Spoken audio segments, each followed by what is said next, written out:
Hi all, welcome to my YouTube channel The Testing Instinct. In this video, I will be discussing about basic authentication in Bruno.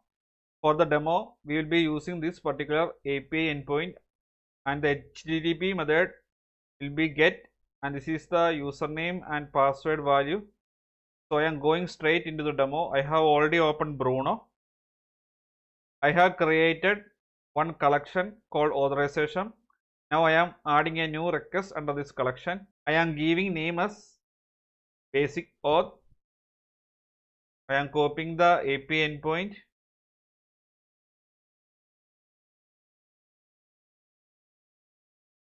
pasting it here, click on create.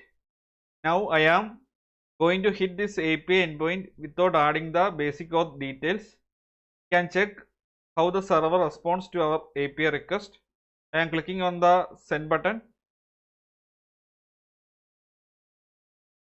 You can see that we have got a 401 unauthorized status code. So we are not authenticated to access this particular API. In order to get the correct response, we need to add the basic auth details. To add the basic auth details, we have to click on the auth tab. You have to click on the inherit drop down and click on basic auth option. Here we need to pass the username and password. So the username is postman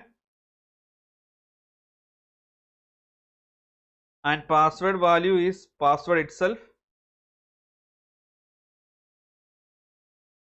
Save the request, send the request again. So this time we have got a JSON response and we have got 200 status code.